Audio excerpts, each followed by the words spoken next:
Back guys, कैसे हैं आप सब। आज हम स्टार्ट कर रहे हैं अपना सिविक्स का next chapter, that is chapter 7, जिसका नाम है आउटकम्स ऑफ डेमोक्रेसी। ठीक है, डेमोक्रेसी के बारे में आप बहुत कुछ पढ़ते हुए आ चुके हैं। अब तक सिक्स में पढ़ा हमने, सेवन्थ में पढ़ा, अब तो 10th में आ चुके हैं। ठीक है, अब हम उसके आउटकम्स पढ़ेंगे कि डेमोक्रेसी से क्या क्या आउटकम्स निकलते हैं। ठीक है, हमारा लेक्चर 1 है जिस टॉपिक का नाम है how do we assess democracies outcome. हम कैसे डिफाइन करते हैं डेमोक्रेसी का आउटकम। ठीक है, हमें डेमोक्रेसी अच्छी लगती है, या डेमोक्रेटिक फॉर्म ऑफ गवर्नमेंट अच्छी लगती है। रीजन, क्योंकि इक्वालिटी प्रोवाइड करवाती है। ठीक है, दो क्या बोलते हैं, दो रिलीजियस के बीच में कन्फ्लिक्ट होने से बचाती है, या फिर और हम इसमें पार्ट ले सकते हैं इसके डिसीजन मेकिंग में। ठीक है, ये क्या एक लेजिटिमेट गवर्नमेंट बनाती है। उसका मतलब क्या है कि हम चूज कर सकते हैं अपने रूलर्स। ठीक है, रूलर्स खुद बन के नहीं आएंगे, डिक्टेटरशिप नहीं होगी, हम चूज कर सकते हैं। इस वजह से हमें क्या लगता है कि डेमोक्रेसी क्या है, बेटर फॉर्म ऑफ गवर्नमेंट है। ठीक है, किससे बेटर है, other forms of government like dictatorship हो गया, मोनार्की हो गई, इन सबसे बेटर कौन सी है, डेमोक्रेसी है। रीजन क्या है, क्योंकि ये हमें काफी सारे कैरेक्टरिस्टिक्स है इसकी। लाइक मैं बात करूँ आपको, अभी अभी मैंने बताई थी इक्वालिटी अमंग द पीपल्स। ठीक है, फिर हो गया कि आप डिसीजन मेकिंग, मतलब आपके पास डिसीजन मेकिंग पावर है, आप गवर्नमेंट बना भी सकते हो, अपने मनपसंद रूलर्स को चूज कर सकते हो। इस वजह से हम कहते हैं कि डेमोक्रेसी क्या है, बेटर फॉर्म ऑफ गवर्नमेंट है। ठीक है, बट फिर इसके आउटकम्स हम क्यों पढ़ रहे हैं, रीजन क्या है। डेमोक्रेसी जो है, लगता है हमें कि डेमोक्रेसी जो है वो प्रिंसिपल वाइज तो काफी बढ़िया है, मतलब उसके जो प्रिंसिपल्स है, रूल्स है, वो काफी बढ़िया है। बट जब उसकी प्रैक्टिस की बात आती है वो इतनी सही नहीं है। जब उसकी प्रैक्टिस की बात आती है वो इतनी सही नहीं है, ये हमें लगता है बस। इस वजह से हम पढ़ रहे हैं आउटकम्स ऑफ डेमोक्रेसी। ये रीजन है आउटकम्स ऑफ डेमोक्रेसी पढ़ने का। अब देखो एक और बात सुनो, वर्ल्ड के अंदर हंड्रेड्स ऑफ कंट्रीज के अंदर डेमोक्रेटिक पॉलिटिक्स फॉलो होती है। डेमोक्रेटिक गवर्नमेंट फॉर्म जो है वो फॉलो होती है। स्टिल इन सारे जो कंट्रीज है, इन सब के अंदर है ना, जो इकोनॉमिक डेवलपमेंट है, सोशल डेवलपमेंट है, वो काफी ज्यादा डिफरेंस है। आप अमेरिका की बात ले लो, ठीक है, और कोई और अदर बेल्जियम की बात ले लो, या फिर इंडिया की बात ले लो। डेमोक्रेटिक जो डेवलपमेंट है, सोशियो इकोनॉमिक जो डेवलपमेंट है, वो थोड़ी डिफर है। ठीक है, तो रीजन क्या है इसका, रीजन कुछ नहीं है, फॉर्म्स ऑफ गवर्नमेंट होती है। ठीक है, कैसे फॉर्म्स है, डाइवर्सिटीज कैसे, उन पे भी डिपेंड करता है ये। ठीक है, हम इस बेसिस पे नहीं कह सकते कि डेमोक्रेटिक फॉर्म ऑफ गवर्नमेंट बेकार है, क्यों, क्योंकि डेवलपमेंट ही नहीं है। ठीक है, हम मानते क्या है, हम सोचते हैं कि जो डेमोक्रेसी है वो सोशियो इकोनॉमिक डेवलपमेंट करता है। लेकिन अगर हम एक्चुअली में देखें केयरफुली, अगर हम इस चीज को सोचे ना, तो डेमोक्रेसी क्या है, सिर्फ फॉर्म ऑफ गवर्नमेंट है। डेमोक्रेसी क्या है, democracy is a form of government. सिर्फ क्या है, ये फॉर्म ऑफ गवर्नमेंट है। फॉर्म ऑफ गवर्नमेंट मतलब कि ये सिर्फ हमें एक, मतलब एक वैल्यू दे सकते हैं, या वैल्यू नहीं, एक प्लेस दे सकती है। ठीक है ना, जिससे हम अचीव कर सकते हैं अपने गोल्स।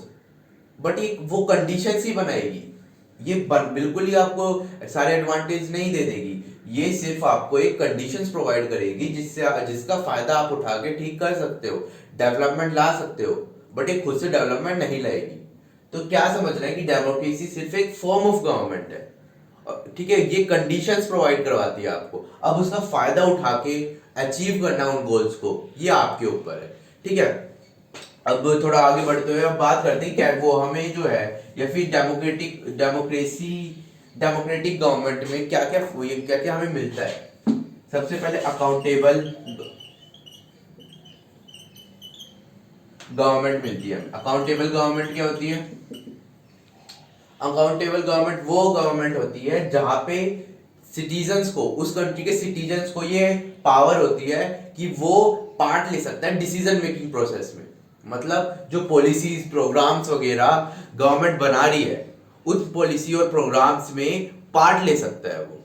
ठीक है, कुछ लोग सोचते हैं ये बात कि ये जो पॉलिसी है, जो डेमोक्रेट, मतलब जो भी लॉज वगैरह पास होते हैं डेमोक्रेटिक गवर्नमेंट से, वो काफी टाइम बाद होते हैं, काफी ड्यूरेशन लेते हैं, काफी ज्यादा टाइम लेते हैं पास होने में। इस वजह से नॉन डेमोक्रेटिक गवर्नमेंट सही है। ये नॉन डेमोक्रेटिक जो कंट्रीज है वो बेटर डेवलपमेंट क्यों फील कर रही है, क्यों, क्योंकि वहां पर डिसीजन मेकिंग कोई बॉडी नहीं है। लेकिन एक बात सोचो, अगर नॉन डेमोक्रेटिक गवर्नमेंट ने कोई ऐसा लॉ पास कर दिया जो आपके हित में नहीं है, ठीक है, जो आपके राइट्स को खत्म कर रहा है, तो क्या करोगे वहां पे, तो आपका वो भी नहीं है कि मतलब चेक एंड बैलेंसेस रखने के लिए। अगर वो लॉ पास हो गया तो आपको मानना भी पड़ेगा।